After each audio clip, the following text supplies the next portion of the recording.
One of the biggest lawsuits just wrapped up, and this is going to impact real estate forever. If you haven't been watching, the NAR Real Estate Commission lawsuit just ended. There was a fine for over $1 billion.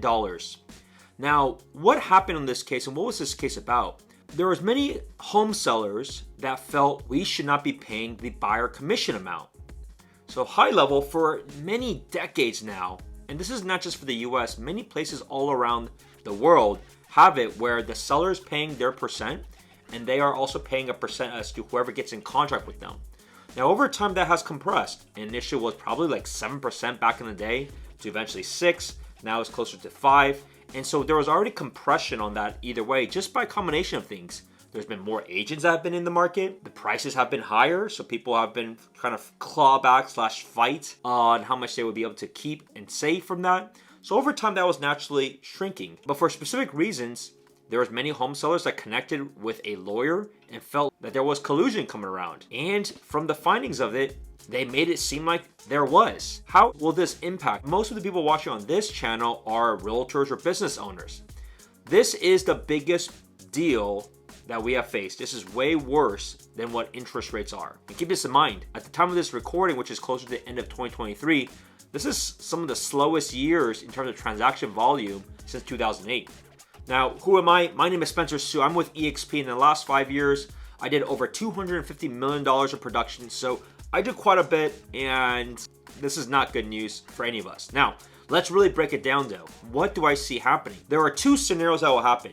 The best case is that the judge, which we'll find out soon, will still allow buyer's co-op. Then hopefully things will kind of progress as they would be, but I would expect a faster contraction of the buyer's co-op amount. Worst case scenario is that they remove buyer's co-op. Either way, it's going to be a compression for the buyer's agent side. Now, at the same time, as you can imagine, that's basically half of all the income that there is in the real estate business. Instantly, every company has half left revenue. There will be a massive destruction when it comes to real estate companies. If you take a look at their stocks of many of these companies, they have dropped between 7 and 9%. And to be fair, that wouldn't be enough if that was really the case. Because if it was 50%, they should be losing a whole lot more. Some of these online players like Redfin and Zillow, they would be tanked significantly more because most of their business is on the buy side. There are other countries that don't have buyer's representation at all. Think about places like in the UK. Think about places like Australia where there's not many buyer's agents there. If an agent here has to ask the buyer to get compensation, what are the models and fee structures for that? Do you have to charge per hour? Do you do a flat fee? Either way, it'll be probably significantly less than between 2 to 3%. It's a very, very big deal when it comes to the buy side. And those that say, look, I got a ton of listings, I don't have to worry about it, that's not really the case too. If you have way less buyers now, then you're gonna put a lot more pressure on doing business on the listing side. So I see compression there too. That's why, like in the UK, it's not uncommon to have listing fees at only around 1%. Either way, it's going to be a big shrinkage if this continues to play out. Now, as I mentioned, best case is there's still buyer's co-ops, but it does seem like there'll be an acceleration of the compression of rates. Even though, to be fair, this has been the worst year that has been when it came to the transaction volume side of things. What am I doing? What are my teammates doing right now? We all need to think about what are the value propositions on the buy side. I mean, at the end of the day, it's still a better idea to have separate representation. Combination of saving time on the search, combination of due diligence, combination of negotiations, combination of resources that realtor has. Experience is still worth a lot. We have to defend that and have to have that button up in terms of the buyer-broker agreement side. On the listing side, that's very important, right? Like people have to double down or triple down. How do you get more listings? And to be fair, you're gonna see a good amount of discounts happening for this reason. So that's what seems like the case on the realtor side. Now, who are the potential winners? If I'm a homeowner, technically I can be like, look, I now just saved 2.5%.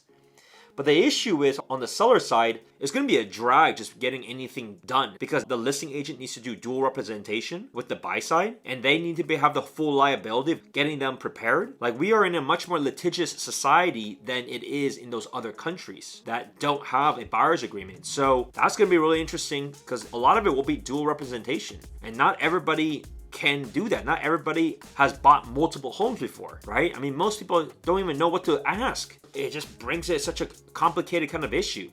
On the buyer side, we will probably see further compression on what people will be asking for and charging for. So it's a really tricky thing. Now, time will tell because a lot of these things will play out over time. There definitely need to appeal on this because there's certainly not a good idea to remove no buyer broker cooperation.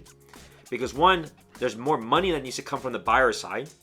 Two, the lenders right now are not going to factor that. So that's going to be an overhaul of the whole system to try to have that embedded as part of your loan. Who knows how long that will take. So my prediction is this. I think as this plays out, if it goes the worst case scenario, it would absolutely crumble the real estate market for some time.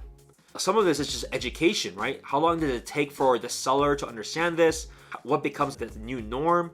Think about what we had happen in the last 12 months with interest rates. When they kept increasing, there needs a balancing of the market. What does that mean? The prices drop. Do people wait and see? There's a lot of uncertainty. People wait even longer. Now in this case, the biggest uncertainty of them all, who is the actual person on the other side that will carry this over and do their due diligence? So this is a very big deal. At the end of the day, I still believe that many realtors will still be around, but this will definitely kill a lot of jobs and will impact a lot of things. And there will be a big period of uncertainty. So anyone that's considering to make a move in the next couple of months will certainly have question marks. What do you think? Leave in the comments below with what you think and how you are adapting to this potentially new normal.